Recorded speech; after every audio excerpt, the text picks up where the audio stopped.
names while I'm doing this. Evidently, there's some sort of legal thing that I have to be aware of. Okay, so today, the peculiar institution, slavery. Why peculiar? Peculiar strange? Peculiar odd? Not exactly. Peculiar because by this point, the first half of the 1800s, the South became more and more connected to the institution of slavery, but slavery as a legal recognized institution was going out of fashion all over the world. Increasingly, people came to realize that there is no real justification for keeping human beings in bondage, no matter what you say. But the South, for a variety of economic and social reasons, locked in. And this changed the South quite thoroughly. Now, you already did this a little bit when you looked at one of the questions in the exam when I asked you, how did the market revolution make the North and South different? And you said, well, the South became much more committed to slavery, etc. This chapter is about, well, exactly how did it really change the South and make it so different from the North? So, like I said, peculiar because by 1860, in the North, each individual state, not the federal government, but each individual state had simply outlawed slavery. And you also wrote about this in your exam. You pointed out how after the American Revolution, in the North, all this talk about liberty and equality led to the abolition of slavery and indentured servitude, slowly but surely, in the North. By the time it came to the American Civil War of 1860, there was virtually no slaves left over in the North. They had all, even with the very slow, gradual emancipation process, by 1860 there was no slavery left in the North. I think there was a slave left in New Jersey that was, 100 years old or something. But otherwise, slavery had been slowly abolished in the North because it didn't make any sense culturally or economically to keep it. In the South, however, because of the boom in the demand for cotton, and especially because you could no longer import slaves from Africa, the slave trade had been made illegal after 1808. Southerners locked into the slaves they had. They weren't letting them go under any circumstances, because without slave labor, there would be no Southern culture, no Southern economy. By 1860, 4 million slaves in the South. Think about that, 4 million slaves.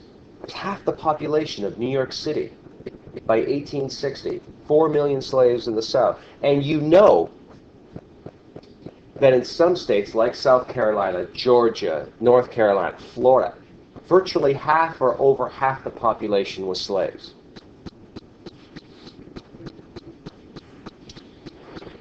On average, a third of the population of the South is slave. The dependence on cotton to motor the Industrial Revolution didn't just change the South. Anybody dependent on cotton, you could feel the influence of the dependence on cotton. Like, quite simply put, when the Industrial Revolution spread first from England, then to France, and then Germany, and the rest of the European nations, and most importantly into America, into Canada, and other Western nations that started to industrialize, the very first industry that went from being hand-produced to machine-produced is textiles. And the textile manufacturing then drove all other industrial revolutions in coal, engineering, steel, iron, etc. So everybody needed raw cotton. And the south of this country was the one producing the most of it at the best quality. There were other places, Egypt, India, etc. But coming from the south, it was the cheapest, the best, the most widely available. By this point, the early 1800s, 3/4, think about this, 3/4 of the world's supply of cotton came from the American South. So 75% of all the cotton used in the world came from the American South. Not just for the northern states, but Europe and other nations. Of all the things that this country exported, grain, shoes, whatever the case may be, all of it, if you added it all up together, it didn't even touch how much cotton we sold to the rest of the world.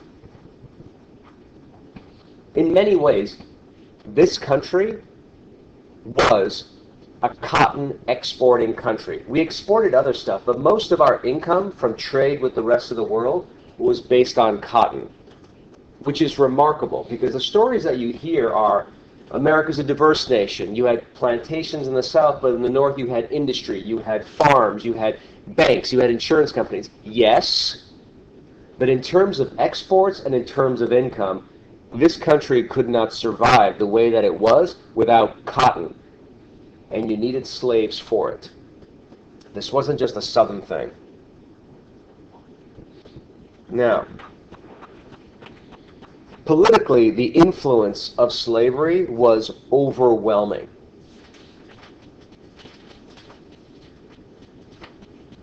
Think about the Constitution. Some of you wrote this for me. The only way the South was going to sign the Constitution was compromises, the 3/5 compromise. Plus, they also demanded an extension on the slave trade, another 20 years. Plus, that last one, the Southerners demanded a fugitive slave clause, which said anybody that escapes, any slave that escapes from the South, has to be rounded up, arrested, and sent back to their owners in the South. So all of this made the federal government technically an arm of slave owners to protect their property, even if slavery is not mentioned in the Constitution. But more importantly, think about this 3/5 clause. In the South, in a place like South Carolina, where over 50% of the population is enslaved, the white voters of South Carolina were entitled to count 3/5 of their slaves as part of their political representation, which means an individual voter in South Carolina had almost twice the voting power of an individual voter in New York, New Jersey, Massachusetts, Illinois. One person had almost twice, in the South, had almost twice the voting power as someone in the North.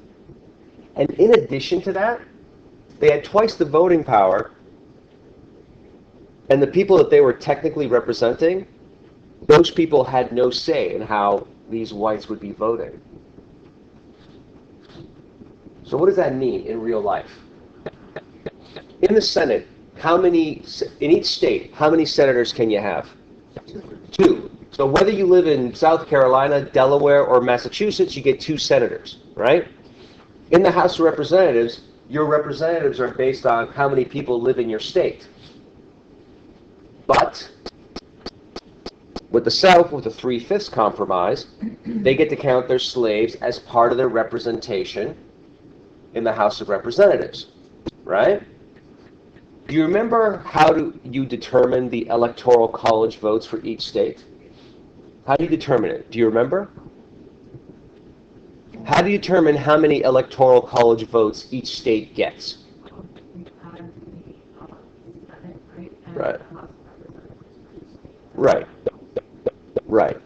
So Georgia, or let's stick with South Carolina, the state that causes all the trouble. South Carolina has 2 senators. They have a small white population, but they get to count part of their black population for their representatives. So that gives them more electoral college votes than they're really entitled to if they had been a northern state, right? What are the consequences of this overwhelming political power? I'll tell you. Virtually every president this country had before Abraham Lincoln was a Southern slaveholder. Virtually every president. Who weren't? People like John Adams from Massachusetts, and then his son, John Quincy Adams. But everybody else was a Southern slaveholder, whether it was Jackson from Tennessee or Louisiana sugar plantation owners, all slaveholders. So when the South has got half the Senate from pro-slavery states, then they have more political power in the House of Representatives than they're actually deserve, because obviously slaves can't vote. Then that gives them overwhelming influence in the Electoral College. Essentially what I'm saying is slavery is protected in the Constitution, and the Senate and the House of Representatives are well represented by Southern politicians, and the president has mostly been a slave owner. Slavery was not going anywhere in this country until the war, the Civil War. Economically, the dependence on slavery was rather unbelievable. In the North, even though there was no cotton plantations in the North was simply dependent on cotton. For instance, the money acquired from the cotton that was sold overseas, many of those owners invested that money into the Industrial Revolution in the North. The ships that carried cotton from the South to the North, from the South to Europe, ships were built in the North. If you needed to expand your plantation, where would you borrow the money from? Northern banks. If you needed to insure your property, where would you go? The big northern insurance companies. Nobody was going to eliminate slavery in this country prior to the Civil War, partly because of racism and partly because everybody was getting paid. There was only a very small group of people that thought slavery was a moral issue, the abolitionists. And everyone thought that they were basically troublemakers who just didn't know when to shut up. They kept causing all this trouble. In the South, like, look at this.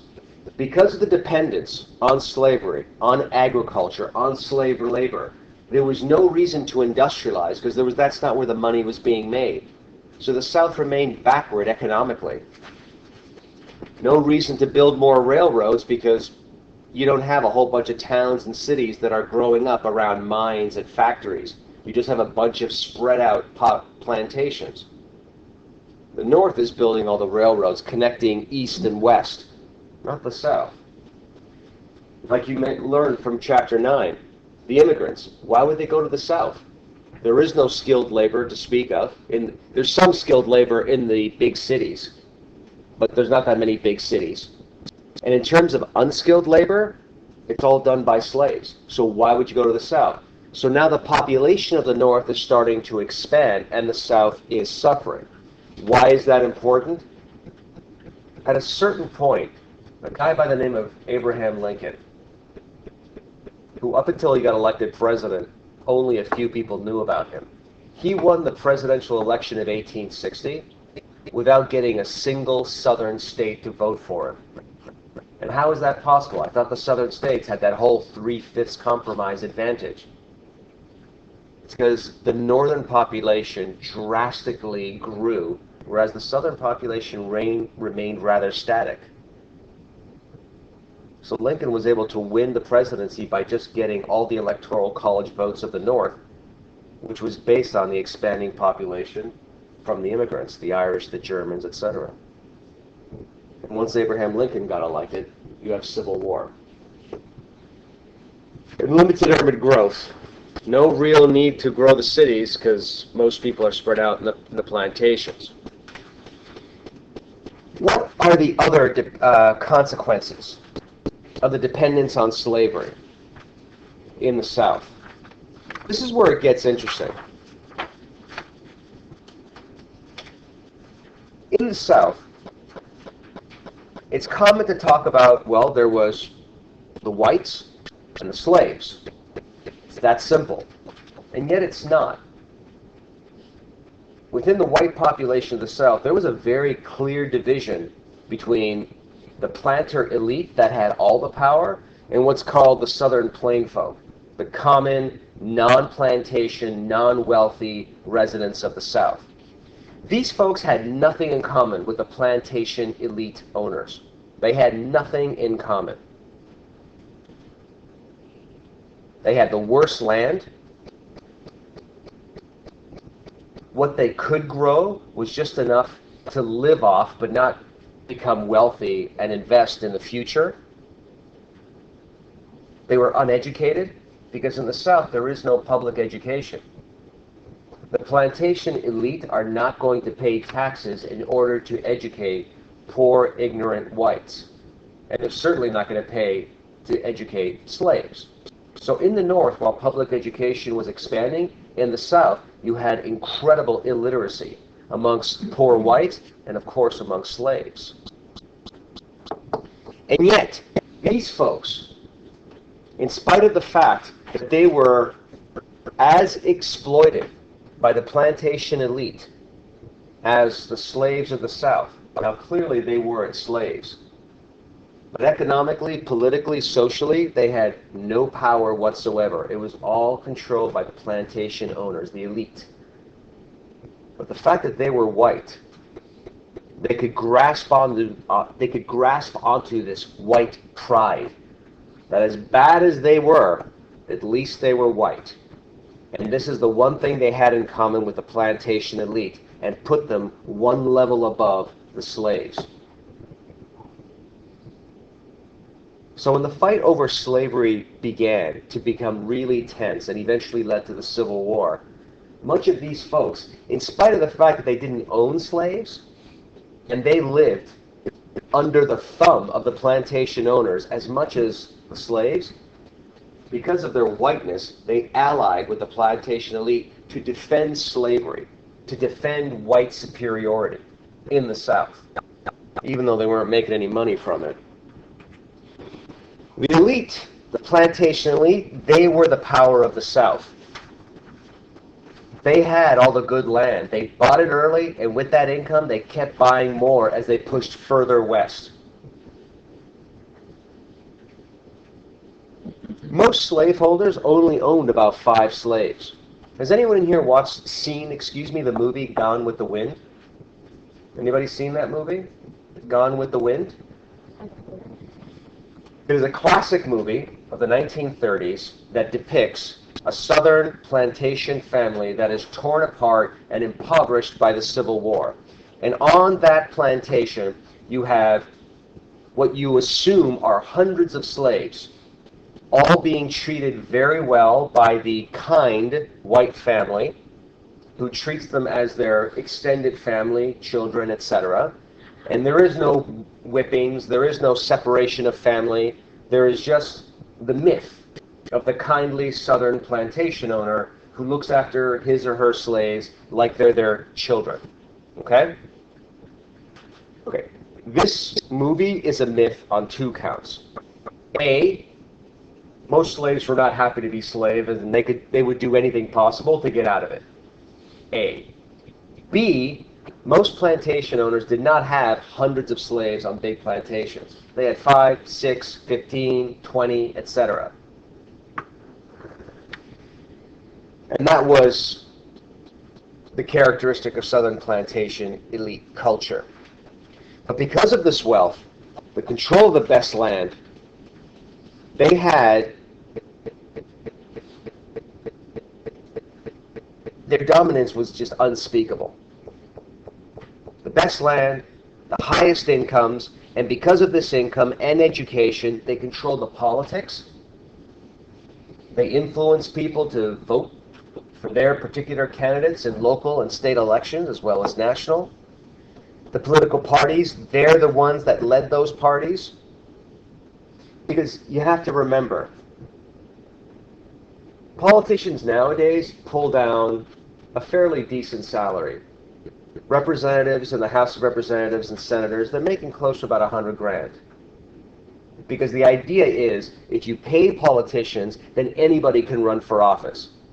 Back then, the only ones who could run for office already had a job. And the political roles that they fulfilled was not their full-time job. Right? So, what is that? Oh. If in the South you have only the wealthy elite that have enough money to run for office and everyone else is too poor, then you're going to have their particular interests defended at the political level. And they're going to be the ones that determine the culture. What kind of culture? This is an incredibly wealthy group of people whose sign of success is conspicuous wealth. What does that mean? It means you not just make money, you have to show you've made money. The big house, the fancy clothing, the large dinner parties, the really ornate horses and carriages, etc. But the culture is also very genteel, meaning the true gentleman and gentlewoman doesn't work with their hands. You make money on the land. You have slaves who do the work and you enjoy that money. You don't work in factories. You don't work in the northern banks. Others work and you spend the money. Well, if you have a culture that says others should work and you just enjoy it and it shouldn't be manual labor, then there is no imperative to develop industry, to go into the more modern professions that the North is excelling at.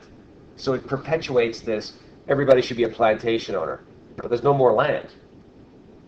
There's no more land, which becomes a problem when slave owners start thinking the only way we survive is if we expand.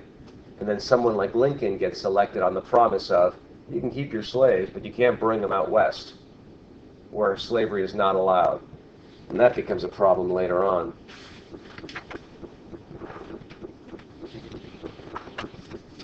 The other part of the culture which is determined by the plantation elite is the defense of slavery.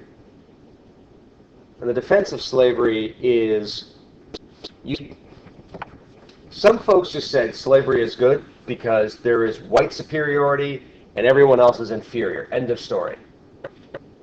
Because of the deep roots of slavery in the South, the defense of slavery in a country born on the principle of universal equality, you have to be much more sophisticated to defend slavery, especially to outsiders, northerners, who don't care one way or the other, but maybe they might have some questions. So slavery becomes defended on multiple levels.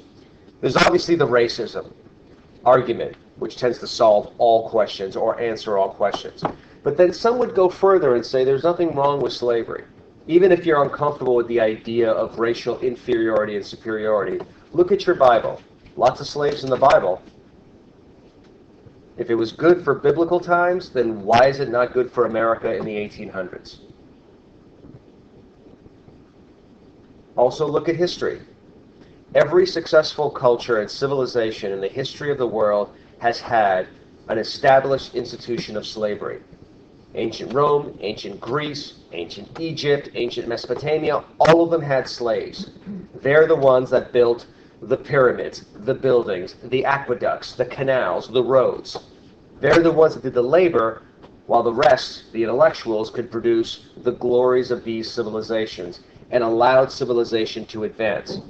Now you might argue, well, comparing Charleston, South Carolina to ancient Athens is an odd comparison, since Charleston, South Carolina has not made, at this time, the cultural contributions that ancient Greece had, but I leave it up to you. But the other point that really resonated with people was that maintaining slavery in the South preserves equality amongst whites. At the end of the day, no matter how bad it was for the Southern plain folk, at least they could say they were not slaves. At least they had that white superiority. But more than that, they would turn to Northerners and say, how dare you judge us? You look to us and you say how immoral you are because you have slavery. Well, let's look at what you have. You have workers that are not slaves. They are paid, but they work 15 hours a day in your factories, 6 days a week, for minimum wage, no job security. How is that not slavery? So which one is better? Being a slave in the South, where housing is provided, food is provided by the supposedly well-meaning Southern plantation owners, even though that's a lie. But that was the argument. We treat our slaves just like they're members of the family, whereas you hire and fire people just like they're tools, regardless of their health and their welfare. The reason why I'm emphasizing the pro-slavery argument as something important is because you have to get comfortable with the idea that virtually nobody cared about slavery. There was very few people that thought about it on a moral issue and said, I have to fight this with every fiber of my being. But most of the rest of the Northerners were either fine with it because they were comfortable with the notion of black racial inferiority, or they didn't want to screw around with slavery because if they did, it would hurt their economy, their business. And if you free the slaves, so the belief was, where are they all going to go? They're going to come north, take my jobs, marry my daughter, blah, blah, blah, blah. This were the fears of Northerners. And so this argument was incredibly effective at having people simply accept the status quo and continue to ignore whatever moral qualms they might have. And not that many people had moral qualms. Now, the life of a slave is... I want to talk about some of the instances of life as a slave and life as a free black person at this time, because one of the arguments made by Southern slave owners is that, you know what, most slaves never had it so good. If we had left them in Africa, they'd be ignorant, they'd be fighting amongst each other in tribal warfare. We did them a favor by enslaving them, bringing them here, teaching them English, giving them Christianity, and giving them work and stability and a house and food. That is the argument they make. The problem is, it's difficult to explain why so many of them tried to escape slavery if things were so good. And why? Well, because of some of this.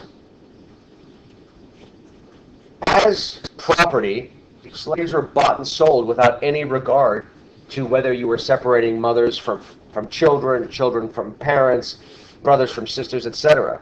They obviously had no votes. They couldn't testify against whites if they were in fact assaulted by whites. They couldn't own property, a gun. You could not assemble without whites present. And as the years went by, laws became tighter and tighter that completely eliminated any means of freedom. Because if you free some slaves, it gives hope to others, and the fear was you must crush all hopes among slaves. Because the moment they have hope that some action will lead to freedom, that will just be burst like fire, and then you have a rebellion. For free blacks, it wasn't much better. They also could not vote in most states. They couldn't own dogs because dogs were a weapon, guns or liquor. They also could not defend themselves against white attack. And in the 1850s, many states simply did not allow blacks to move into their state. Does anybody know where Abraham Lincoln is from? What state he came from? Does anybody know what state he came from? Was it Pennsylvania? Illinois. Illinois. Abraham Lincoln, you would think, the guy that quote-unquote freed the slaves, you'd think where he's from must be a very liberal state, lots of open-minded ideas. Illinois legally barred blacks from moving into their state. It's an incredibly racist state. Most of them were, except for like Massachusetts and Vermont, I guess, and Maine. Now, yeah.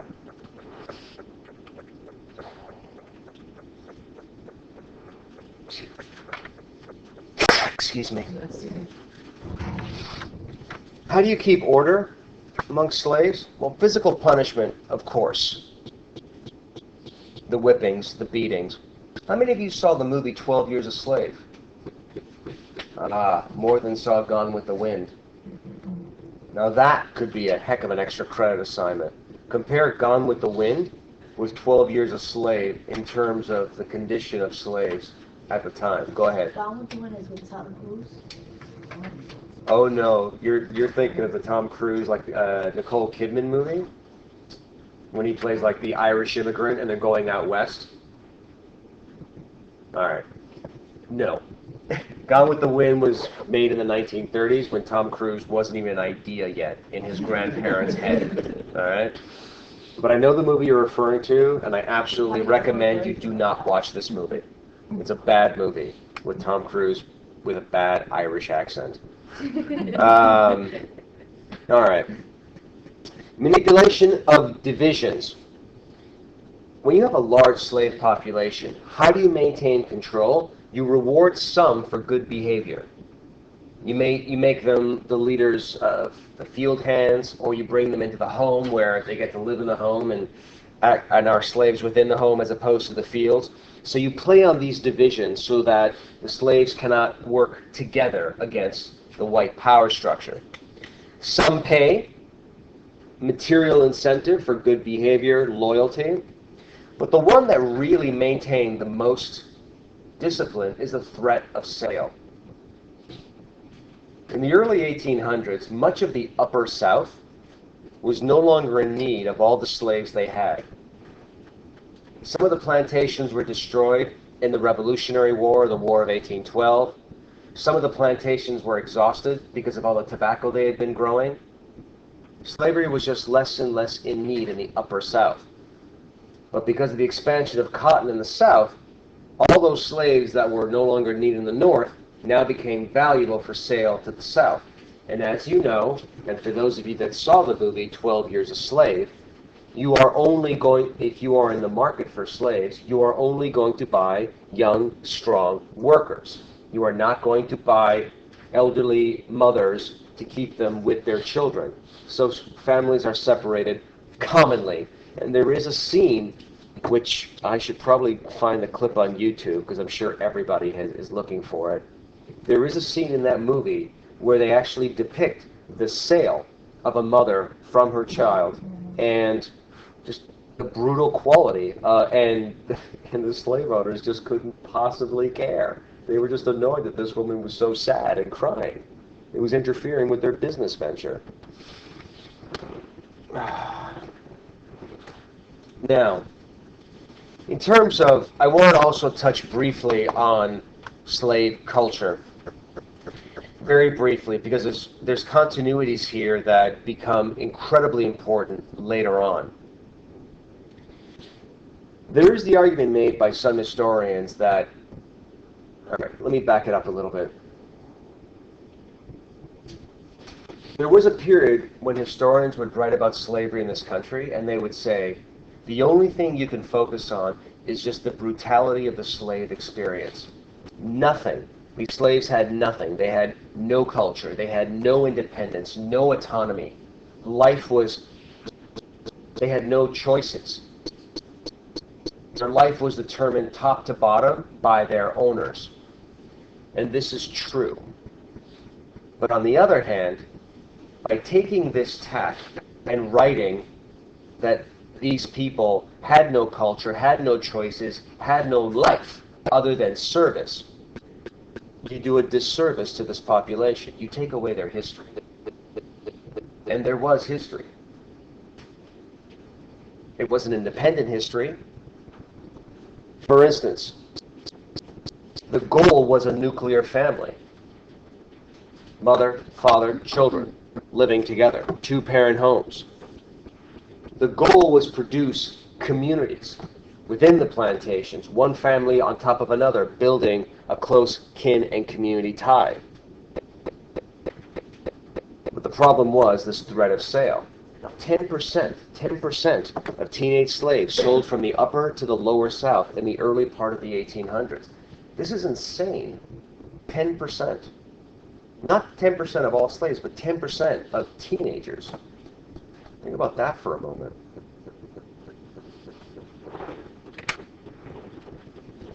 The other important factor in slave culture that survived and blossomed after the abolition of slavery, where you no longer needed to have whites present when blacks got together in the South, and thus it allowed for the expansion of Southern black churches, was religion. It was the center of the slave community. But most importantly was the interpretation that slaves had of the same texts, the Bible, the slave owners used. And this is what I find just fascinating. White slave owners would read the Bible. They would read about Moses. No, they would read about the Egyptians enslaving the Israelites and saying, see, the Bible had slavery. What is wrong with what we're doing as good Christians? But for slaves, they would focus on the fact that Moses freed the slaves, that this was God's will. And they would also focus on the New Testament and the whole do unto others as you would have them do unto you. Treat everybody equally as brothers and sisters. Jesus as the caretaker of the oppressed. Moses as the liberator of the Jews. This is where it gets fascinating, where you see this debate on how to use religion to justify or abolish slavery.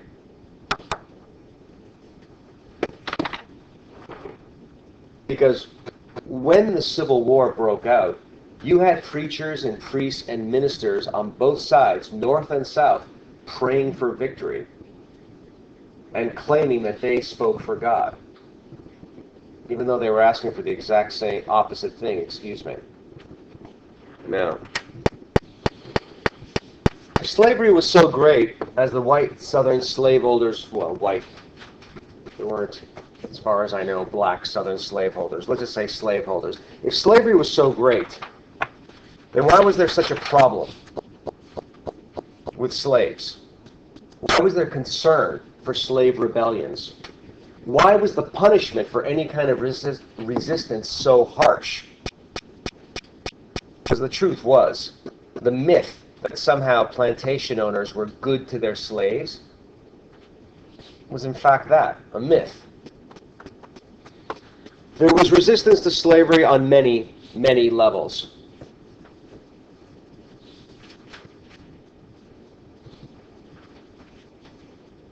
You'd simply work slower, although that could lead to punishment. You'd break your tools, so you couldn't do your day's quota and hopefully escape punishment. Maybe you feign a sickness, again slowing down production. Steal food from your master. If you had enough courage, you take it to the next level, and you try to escape. But there's a number of obstacles to escaping a plantation. If the entire South is one big plantation after another, where are you going to go? If your entire life had been on the same plantation, where are you going to go? You're going to escape to the next plantation? If you're found on the road on your own without papers by another white person, you will be arrested and taken back to your master. If you saw the movie 12 Years a Slave, this actually happened. The guy had to produce his paper or his medallion saying, I'm on a job for so-and-so to get whatever from the store. And where would you go? You could escape to a city and pass yourself off as a free black person, but the difference between a free black person and a slave in terms of clothing and appearance was stark. So that really wasn't an option. You could escape to more remote areas in the South, like in the Virginia or Florida swamps, to avoid patrols. But the swamps themselves are remote because they're dangerous, and if you go in there, chances are you're not going to come out. And if you're really lucky, you'll escape to the north through the Underground Railroad, where you get smuggled from house to house to house until you're into the north of the United States and then into Canada and free from any legal restrictions. The grandmother of the Underground Railroad, Harriet Tubman, who created an informal network of abolitionists, people that committed to the abolition of slavery.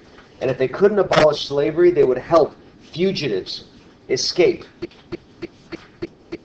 And it wasn't actually a railroad. It was just as simple as the Carter family on the border between Kentucky and Indiana would take in a slave, an escaped slave. And then they would give him some food and at night say, follow that road due north until you get to the Patterson farm. And, I don't know, give them this code word. Then they put them up for a night. The following night, the same thing happens until eventually you're out of Indiana and you're into, whatever, Illinois. And eventually you're in Canada.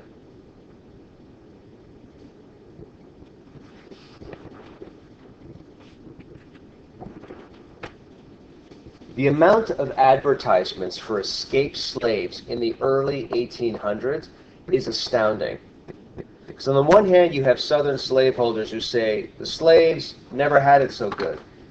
On the other, you have newspapers every day saying, on the lookout for a slave that goes by the name so-and-so, who escaped yesterday going in this direction. If found, reward, blah, blah, blah. Hundreds upon hundreds of these ads in the paper for escaped slaves. But the thing that really showed the lie, that slaves never had it so good, that they were in fact happy with their condition, is the fact that in some isolated cases, a few dozen or a few hundred of them got organized enough and decided things had gotten so bad, they would rather try for violent rebellion than to live another day as a slave. The first big one was Gabriel's Rebellion in Virginia, around near the capital, Richmond, Virginia. And this is just one of the paintings that depict Gabriel's Rebellion. Gabriel was a blacksmith. His plot was to collect slaves by going from one plantation to another. He would meet them through churches and barbecues. And the goal was to secretly create this cadre of rebels, march on Richmond, kill a bunch of white people along the way, kidnap the governor, and then hold him hostage and demand that slavery be abolished. This was discovered by the authorities, and 26 slaves were executed, including the leader Gabriel. Now this is in 1800. 11 years later, at the other end of the South, in Louisiana, in the sugar plantations, you had the Louisiana Sugar Plantation Rebellion. This one was even worse. Upwards of 500 slaves rose up and marched on New Orleans. They were going to invade the capital of Louisiana, 500 slaves. The authorities had to be called out. The militia.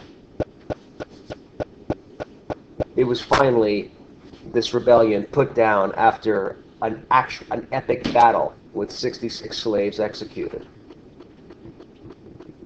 Another 11 years later, in another southern city, Charleston, South Carolina, the Denmark-Vesey conspiracy. Again, a secret plot that was discovered early, and 35 slaves and free blacks were executed. The very final rebellion, the one that really stuck in people's heads, was again another 10 years later. Nat Turner's Rebellion, also in Virginia. Nat Turner was a preacher. He had a very small group of followers, and they successfully attacked a series of white farms. When the rebellion was finally put down, he had put together a group of 80 slaves in the rebellion. He had killed 66 whites, and at the end of it, Turner and 17 of his fellow rebels were executed. Now think about that for a moment. 4 rebellions in different parts of the South in 30 years. The increasing frequency of the rebellions show the increasingly difficult nature of living in the South as a slave, as the South became more and more committed to slavery and more afraid of slave rebellions, escaped slaves, the paranoia that if we don't crush any independence on the part of the slaves, we will either have a massive violent uprising that will kill all whites in the South, or at the very least our economy will be damaged. This is why you have all these rebellions in a short amount of time. And what is the aftermath of all this? This is some of the designs. This is a design that depicted Nat Turner's rebellion in 1831. And what it did was it played on Southern white fears that if given the opportunity, slaves will rebel and just murder without any compunction men, women, and children. That ultimately they're just animals on the verge of barbaric behavior.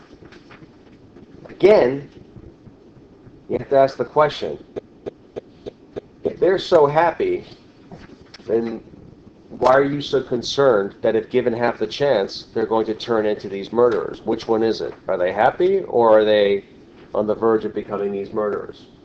So the myth of slavery and the South is just that, in terms of its beneficial nature, as some argued. Many argued in the South. So what is the aftermath of Nat Turner's rebellion? First of all, white panic. There is, after 1831, there is this deep fear that the rebellions amongst slaves are going to get worse and worse and worse as the South becomes more and more committed to slavery, and they simply can't let it go. How does this manifest itself? First of all, the assaults on slaves go through the roof. Any sign of disrespect, disloyalty, backtalking, resistance is met with brutal punishment to set the example that no toleration of any resistance is allowed. Moreover, the militias and the patrols are strengthened to make sure there are no slaves that do escape from plantations, especially that to go through the Underground Railroad. The forceful prohibition of teaching slaves to read. This was a sort of, it was inconsistent. Some tolerated slaves learning to read, some did not. But after Nat Turner's rebellion, the fear was, if these folks are allowed to read the Bible, they're allowed to read the Declaration of Independence, they're allowed to read the Constitution, all these documents that emphasize slavery and equality and all that stuff, they're going to get some ideas in their head and then we're going to have problems.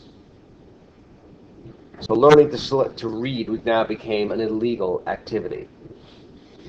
But the one that really stuck out was this, the stifling of the slavery debate. The abolitionists, anybody who spoke up and said slavery is wrong on a moral level and we have to have conversations about this, regardless of the economic consequences, we got to talk about slavery and how to end it. That conversation was stamped out early. Why is this a problem? Well, obviously the abolitionists kept talking because they weren't going to be silenced because of their opposition to slavery.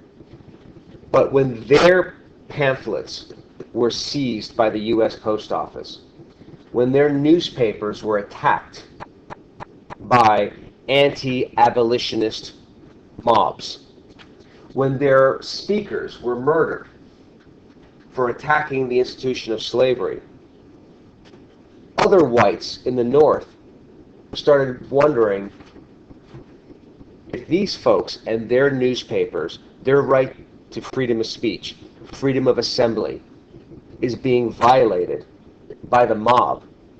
What about my civil rights? How are my civil rights protected? I don't care about slavery one way or the other. But if those people's civil rights and the right to freedom of speech and so on and so forth are being violated and aided by the government, because these abolitionists, they would send their pamphlets in the mail throughout the country and into the South, and they would be seized by Southern U.S. Postal Service employees, which is a federal offense, but they never got arrested for it. Northern whites started thinking, if these folks' civil rights can be so easily violated, then what's next? And why are they doing it on behalf of the slave power of the South? The overwhelming reaction on the part of the South against the fear of slave uprisings and clamping down on not only any potential for escape and making life more miserable for slaves in the South, but just clamping down on basic civil liberties for whites to talk about slavery, it began this process of reaction on the part of the Northerners saying, I'm beginning to become fed up with the compromises we as a nation have made with the South to preserve ourselves as a nation. Increasingly, people are having a conversation saying, you know what, we left slavery out of the Declaration of Independence because that offended Southerners. We didn't use the word slavery in the Constitution because that offended Southerners. And we gave them the 3/5 compromise. We gave them 20 extra years of the slave trade. We gave them the fugitive slave cause. And they're still complaining. And then in a couple of more classes, I'll talk about the other compromises when Americans start pushing further and further west. And as new states entered the Union, compromises had to be had to keep the political balance between North and South. And by the 1850s, Northerners, even if they don't care about slaves, are sick and tired of caving in to Southerners who keep threatening to leave unless their particular institution, slavery, is protected by the federal government and allowed to expand. Northerners just don't care anymore. And that's how you get Abraham Lincoln. But with that, let me bring this to an end. And let me